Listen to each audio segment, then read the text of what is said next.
gentlemen, Cut! Just do it normal. Okay, fine, party poopers, I'll do it normal.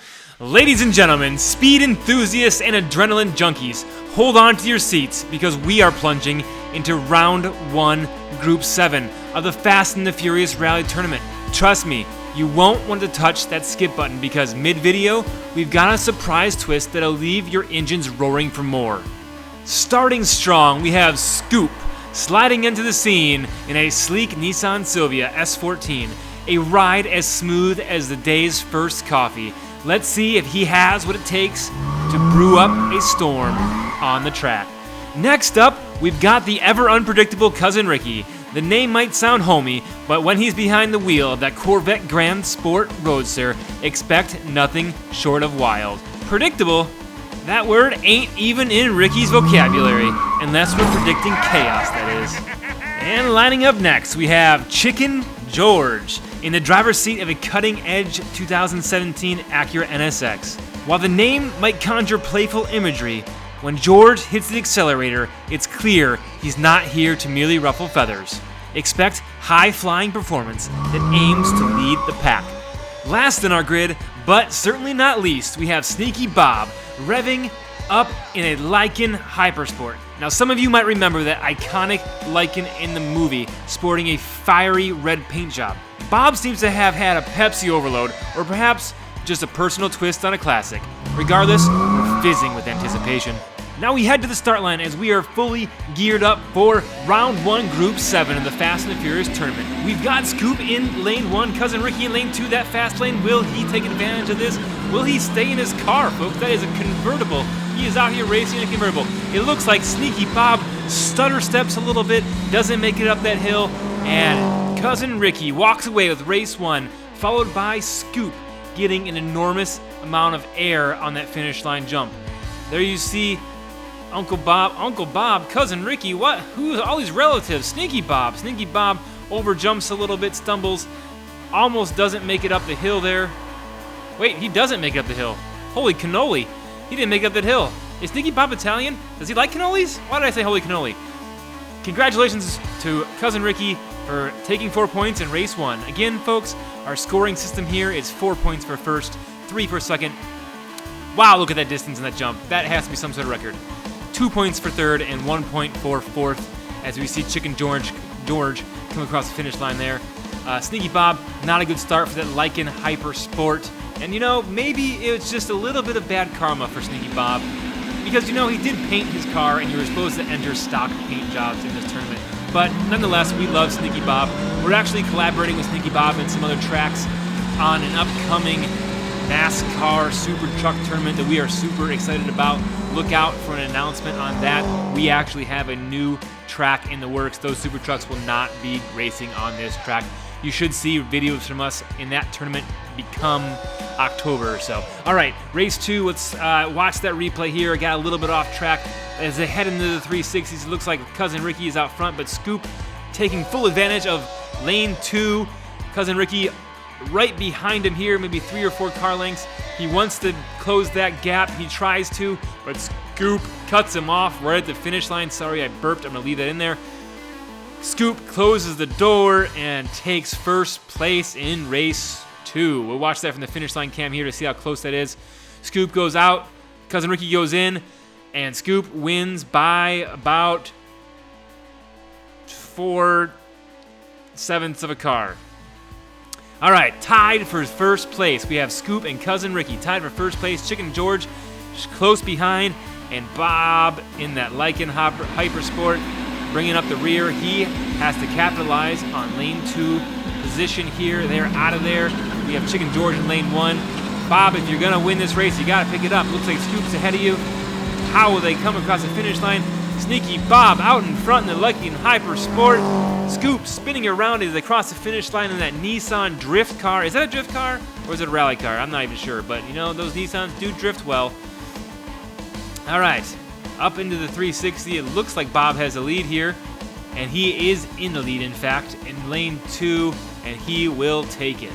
Now it appears that Lykan Hypersport has also had some modifications to the rear end as well, because that is an extremely wide casting and it is doing exceptionally well on this SR2 track from Spoolheads. So kudos to Sneaky Bob for building a car suited for the track he's sending a car into. Nice job. All right, as we go into race 4, it's a close race. Scoupe out in front with 10. Cousin Ricky right behind with 9. NITRO, and they're going to send it down the track for race 4. Over the first jump they go. And oh my God, Cousin Ricky flies out of his car and gets hit by Chicken George, and Scoupe is on his lid. Everybody look out, that car has no driver. Look out, look out. Oh my gosh, there's bodies everywhere. The grandstands are flying. Cousin Ricky is on his roof. Well, Cousin Ricky's actually up the track, but his car is on his roof. And there's people in the grandstands upside down, cars smashed. There you see Cousin Ricky backwards outside of his car. He gets hit right here by Chicken George in that NSX and drug all the way up the 360s. Meanwhile, Scoupe overjumped that jump and is on his lid. He is out of this race, and Cousin Ricky's car is traveling down the track with no driver, flying at full speed, out of control. What do you think is going to happen? Exactly what you thought. Bounces off the wall, heads directly towards the grandstands, contact with the bleachers, and people go flying everywhere. Holy guacamole, I hope we have all the waivers signed for legal reasons. This is one of the worst wrecks Rainier Rally has seen. And as we watch this finish line replay, all I can think about is needing a co-host with a fatality button. We're gonna rewind that and watch it again here. Folks, I don't know who won this race. We're gonna slow that down for you. It looks like Cousin Ricky was still over the track of the finish line. We freeze frame it, and it looks like Sneaky Bob crosses the finish line. In the next frame, Cousin Ricky's front end crosses the finish line, folks. And the rules here at the track are you have to cross the finish line tape over the plane of the track. So while Cousin Ricky was past the finish line, he was outside the track. And our emergency crew is wasting no time getting on site and going to check out to see if Cousin Ricky is okay. They will load him up on the stretcher and put him in that ambulance and take him to the local hospital to see if he is okay. And then we see Scoupe up on his lid. There was so much action at the finish line, we almost forgot about Scoupe, but he flipped over and got a DNF. All right, folks, we have Cousin Ricky in first place, and then Sneaky Bob making a comeback, tied for second place with Scoupe.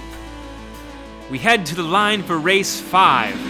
I'm still a little rattled by everything that just transpired. I'm hoping these drivers can calm down a little bit and put some good laps in. Here we go. It looks like Cousin Ricky is okay, and his car is okay because, folks, he is out in front again in lane 2, and he will take the victory in race 5, followed by Scoupe. And then there's a battle between Chicken George and Sneaky Bob for the finish. I'm not sure what happened to Sneaky Bob. He is usually one of the faster cars, as we've seen, but he struggled here. It looks like he might have bobbled a little bit over that jump and slowed down up the hill. Here you see Chicken George pulling out in front of him on the inside lane, and they will race to the finish. And you already know what happens because you saw it. Chicken George takes it by half a car as he closes the door on Sneaky Bob and puts some points on the board. Sneaky Bob was in contention for the win, but if he keeps racing like that, he is going to be out of it and eliminated and not move on to the next round. Cousin Ricky seems to be pulling away with it. Second place to Scoupe with 13 points as they go into race 6. They will rotate one spot to their right, so everyone races in every lane. And actually, everyone gets 2 runs in each lane because we run 8 laps here at Rainier Rally. Looks like Cousin Ricky out front again. Will he take the victory in this one? Scoupe catching up. Scoupe fast through that 360 and out in lane 2. Cousin Ricky on his tail, but does not have enough. And Sneaky Bob comes in 3rd place. Man, that guy is still up there eating popcorn. They need to get him down. What are they waiting for? I don't know why they don't just arrest that guy. He should not be up on the rocks. It's not safe. Well, I guess it's safer than the grandstands.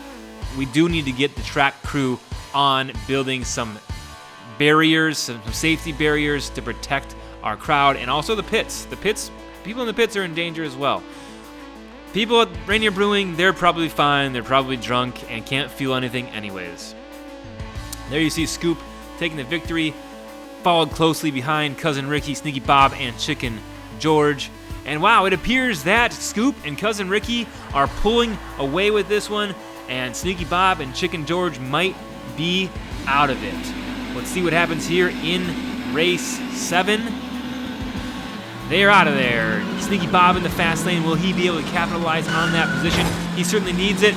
Cousin Ricky on his hood, leaving Sneaky Bob the opportunity to walk away with this, and Sneaky Bob puts 4 points on the board, followed by Scoupe. And folks, our leader in points just ended up on his lid, giving everybody else the opportunity to come back. Everyone has a chance at this point. And folks, we see Scoupe on his side. He bounces off his roof, back onto his tires, rides the curb. Cousin Ricky can't recover from his long jump. Let's take a look at that again. Cousin Ricky flips over, Scoupe bounces to his hood, bounces back to his tires, does a 50-50 grind on that center median, puts it back on the track. While Sneaky Bob beats him, he's still able to put some points on the board, and something tells me he's going to need those points to stay out in front. Sneaky Bob with 4 points, Scoupe with 3 points, and Chicken George coming in with 2. Unfortunately, Cousin Ricky DNF'd and allowed the pack to catch back up to him, folks. And that DNF by Cousin Ricky put Sneaky Bob right back in contention. All it's going to take is one person DNF. And what is Cousin Ricky doing up there? Get him down. Seriously, you can't start the race from up there. You're going to get yourself killed. A kill? What do I look like, the Highlander? Killed, not kilt. Oh my gosh, here we go anyways. Hold on, Cousin Ricky. As we expected, he is out of his car, but his car is still going. Will we have a repeat of race 4?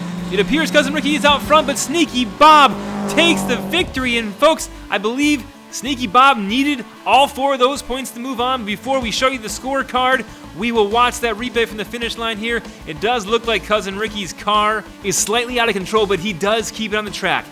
Sneaky Bob takes the win, Cousin Ricky second, NDR third, and there, unfortunately, is Scoupe with a DNF in race 8. And what that means for us is Cousin Ricky and Sneaky Bob will be moving on to the next round. Sneaky Bob saw an opportunity with Scoupe's DNF and was able to step in and take the win and move on to the next round.